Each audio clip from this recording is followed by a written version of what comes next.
भारत का चंद्रयान-3 मिशन चांद को फतह करने के लिए रवाना हो चुका है।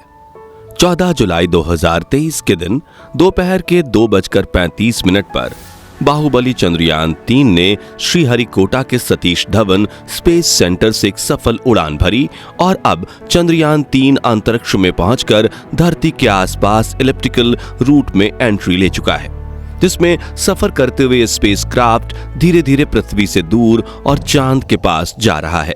लेकिन अब इसका आगे का सफर इतना आसान नहीं होने वाला और इस सफर में सबसे मुश्किल है इसका आखिरी पड़ाव, जिसमें ये 23 या 24 अगस्त के दिन चांद के दक्षिणी ध्रुव पर सॉफ्ट लैंडिंग करने की कोशिश करेगा। और इसी प्रयास में साल 2019 में चंद्रयान-2 का मिशन असफल हुआ था। तो अब सवाल आता है कि आखिर क्यों चांद पर जाना इतना भयानक है और नासा के वैज्ञानिकों ने चांद पर ऐसा क्या देखा कि 70 दशक में चांद पर जीत हासिल करने वाले नासा ने अचानक से अपने सारे मून मिशंस बंद कर दिए। इस वीडियो में हम चांद से जुड़ी इन्हीं रहस्यमयी बातों से पर्दा उठाएंगे, साथ ही आपको चंद्रयान-3 के बारे में भी कुछ नया और अनोखा बताएंगे। तो पूरा वीडियो देखिएगा। दोस्तों, सतह से चंद्रमा की पूरी तरह से गोलाई दिखाई देती है, लेकिन वास्तव में चांद भी पृथ्वी की तरह अंडाकार है। चांद की सतह पर बेहद स्थिर और हल्का वायुमंडल मौजूद है। ये तो आप जानते ही होंगे कि साल 2009 में चंद्रयान-1 मिशन ने चांद पर पानी की खोज की थी। लेकिन आपको बता दें कि चांद की सतह पर पानी लिक्विड फॉर्म में मौजूद नहीं है, बल्कि इसके बड़े बड़े और बेहद ठंडे क्रैटर्स बर्फ के रूप में मौजूद हैं। साथियों, चांद से जुड़ी ये रहस्यमयी बात ये भी है कि स्विट्जरलैंड की यूनिवर्सिटी ऑफ बेसल ने अपने एक अध्ययन में ये बात खोज निकाली थी कि चंद्रमा पृथ्वी पर रहने वाले लोगों की नींद पर भी असर डालता है। कहा जाता है कि जहां अमावस के दिन लोग काफी अच्छी नींद कर पाते हैं, वहीं पूर्णिमा पर उन्हें कम नींद आती है। हालांकि विज्ञान ने इस बात को पूरी तरह से एक्सेप्ट नहीं किया और आज भी कुछ वैज्ञानिक इस बात पर अध्ययन कर रहे हैं।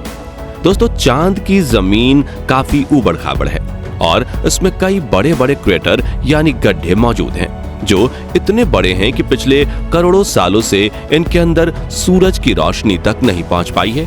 इनमें से सबसे बड़ा गड्ढा चांद के दक्षिणी ध्रुव में मौजूद है। एटकेन बेसिन नाम के इस गड्ढे का डायामीटर 2500 किलोमीटर और गहराई तो इतनी ज्यादा है कि इसमें एक के ऊपर एक करके 10 बुर्ज खलीफा समा जाएं। जी हां, इस गड्ढे की गहराई 8.2 किलोमीटर के आसपास है और ये पूरे सोलर सिस्टम के सभी ग्रहों और उपग्रहों में मौजूद गड्ढों में सबसे बड़ा गड्ढा है। माना जाता है कि चांद के इन क्रैटर्स में पानी छुपा हो सकता है, और वो भी थोड़ा बहुत नहीं बल्कि पूरे 100 मिलियन टन। इसके अलावा यहाँ hydrogen, ammonia, methane, sodium, mercury और सिल्वर जैसे मूल्यवान संसाधनों का खजाना मौजूद हो सकता है, जिसकी खोज करने के लिए ही चंद्रमा पर चंद्रयान-3 मिशन को भेजा गया है। साथियों, साल 1959 में रशिया के स्पेसक्राफ्ट ने पहली बार चांद पर लैंडिंग की थी, जिसके बाद अमेरिका ने भी कई मून मिशन किए और 20 जुलाई 1969 के दिन नासा के अपोलो 11 मिशन के दौरान एस्ट्रोनॉट नील आर्मस्ट्रॉन्ग और बज एल्ड्रिन ने चांद पर पहली बार कदम रखा था। जिसके बाद नासा ने कई मून मिशन किए थे और अपने कुल 12 एस्ट्रोनॉट्स को चांद पर भेजा। एस्ट्रोनॉट्स ऐसे व्यक्तियों को कहते हैं जो पृथ्वी के वायुमंडल से ऊपर जाकर अंतरिक्ष यानी चांद पर जाकर रिसर्च करें। लेकिन दिसंबर 1972 में अपोलो 17 मिशन के बाद नासा ने अचानक से इंसानों को चांद पर भेजना बंद कर दिया, जिसके लिए उन्होंने ये कारण दिया कि चांद पर फिलहाल ऐसा कुछ नहीं है जिसकी रिसर्च की जा सके। लेकिन कुछ लोगों का ये भी कहना था कि नासा ने असली कारण को छिपाया है। नासा के भेजे गए इन 12 में से कई अंतरिक्ष यात्रियों ने चांद पर कुछ अजीब सी आवाजें भी सुनी थी, तो कईयों ने इन पर बने एक अजीब ब्रिज और कूलिंग टावर जैसी रचना को भी देखा था। वहीं चांद की खोज में वैज्ञानिकों को एक सैटेलाइट डिश जैसी रचना भी दिखी थी और वैज्ञानिकों के मुताबिक इसका अपने आप बनना नामुमकिन है। हालांकि नासा ने कभी इस बात पर आधिकारिक बयान नहीं दिया था, लेकिन नासा के वैज्ञानिकों ने कई बार ये कबूला कि चांद पर एलियन का बसेरा हो सकता है।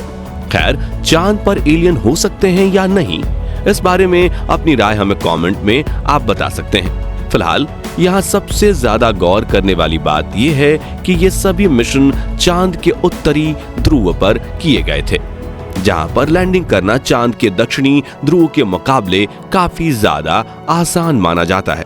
लेकिन साल 2019 में भारत के चंद्रयान 2 ने चांद के दक्षिणी ध्रुव पर सॉफ्ट लैंडिंग करने की कोशिश की थी और अपने इस प्रयास में चंद्रयान 2 का लैंडर विक्रम बुरी तरह से असफल हुआ था। लेकिन आखिर चांद का दक्षिणी ध्रुव इतना खतरनाक क्यों है, आइए जानते हैं। सबसे पहले तापमान की बात करें तो चांद के दक्षिणी ध्रुव में कई ऐसे बड़े बड़े गड्ढे यानी क्रैटर्स हैं जहां करोड़ों सालों से सूरज की धूप नहीं पहुंची, और सूरज की धूप ना पहुंचने का सीधा सीधा मतलब है तापमान का ठंडा होना। इसलिए कई बार दक्षिणी ध्रुव का तापमान -230 डिग्री सेल्सियस तक पहुंच जाता है। ऐसे में किसी भी इंसान का स्पेसक्राफ्ट से बाहर निकलना तो छोड़ो, खुद स्पेसक्राफ्ट के लिए भी ऐसे वातावरण में काम करना मुश्किल है। इतने कम तापमान में कई बार स्पेसक्राफ्ट पर लगे इंस्ट्रूमेंट चलना बंद हो जाते हैं। वहीं सूरज की रोशनी ना पड़ने की वजह से चांद के दक्षिणी ध्रुव के कई हिस्सों में काफी ज्यादा अंधेरा है, जिस वजह से चांद की ऑर्बिट में घूम रहे नासा, रशिया और इसरो के ऑर्बिटर्स भी वहां के काफी हिस्सों को ठीक से नहीं देख पाए। यानी कि उन हिस्सों में क्या हो सकता है ये किसी को नहीं पता। ऐसे में वहां जाना सबसे बड़ी चुनौती है। इसके अलावा चांद के दक्षिणी ध्रुव की जमीन उत्तरी ध्रुव से ज्यादा उबड़-खाबड़ है, पर यहाँ पर कुछ सेंटीमीटर से लेकर 2500 किलोमीटर तक के बड़े बड़े गड्ढे हैं। ऐसे में रिसर्च के लिए किसी भी रोवर को यहाँ चलाना हो तो काफी सावधानी बरतनी पड़ती है, और अगर रोवर किसी बड़े क्रैटर में गिर गया तो उसे वहां से निकालना लगभग नामुमकिन हो जाएगा और रिसर्च मिशन भी फेल हो जाएगा।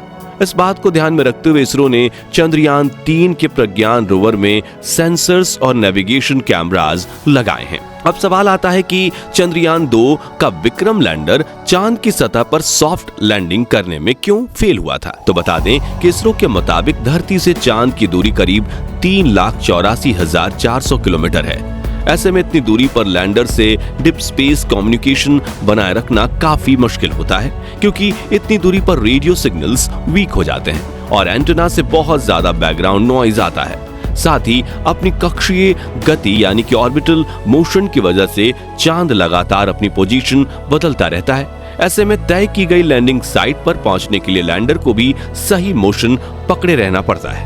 इसके अलावा चांद पर पृथ्वी से कम ग्रेविटी है, बहुत पतला वातावरण है, साथ ही चांद के दक्षिणी ध्रुव में काफी बड़े बड़े पत्थर और गड्ढे होने के साथ धूल भी उड़ती है, और ये सभी कारण किसी भी लैंडर को लैंडिंग करने में काफी चैलेंजेस देते हैं। और पिछली बार चंद्रमा की सतह से 2.1 किलोमीटर पर चंद्रयान 2 के लैंडर से इसरो का संपर्क टूट गया था, और इन्हीं में से किसी एक कारण की वजह से वो चांद की सतह पर क्रैश लैंडिंग करके तबाह हो गया था। लेकिन पिछली बार आई मुसीबत से सीख लेकर इसरो ने चंद्रयान 3 के लैंडर विक्रम को पहले से ज्यादा एडवांस्ड और पावरफुल बनाया है। जैसे कि चंद्रयान 2 के विक्रम लैंडर में 5 थ्रस्टर्स थे, लेकिन चारों तरफ सही संतुलन बनाए रखने के लिए चंद्रयान 3 के लैंडर में बड़े और एडवांस 4 थ्रस्टर्स लगाए गए हैं। इसके अलावा इस बार के विक्रम लैंडर में लेग्स को बड़ा और मजबूत कर दिया गया है। साथ ही इसकी फ्यूल स्टोरेज कैपेसिटी को भी बढ़ाया गया है। वहीं इसमें लगे कम्युनिकेशन डिवाइस भी एडवांस्ड और तकनीक का इस्तेमाल कर रहे हैं, जिससे ये इस बार लैंड कर इसरो से संपर्क ना तोड़े। और सबसे जरूरी बात, इसके सॉफ्ट लैंडिंग सीक्वेंसेस को भी काफी हद तक सुधार दिया गया है। इन सभी बदलावों से चंद्रयान 3 के लैंडर को चांद की सतह पर सॉफ्ट लैंडिंग करने में आसानी होगी। साथियों, इन सभी बदलावों को टेस्ट करने के लिए सिमुलेशन चलाकर विक्रम लैंडर की हजारों बार टेस्टिंग की गई है, जिसमें ठंडे तापमान में उपकरण चल रहे हैं कि नहीं उनकी जांच करना, लैंडर के पैरों की मजबूती टेस्ट करना, कम ग्रेविटी में थ्रस्टर्स टेस्ट करना, ऊबड़ खाबड़ सतह पर लैंड करवाना वगैरह शामिल है।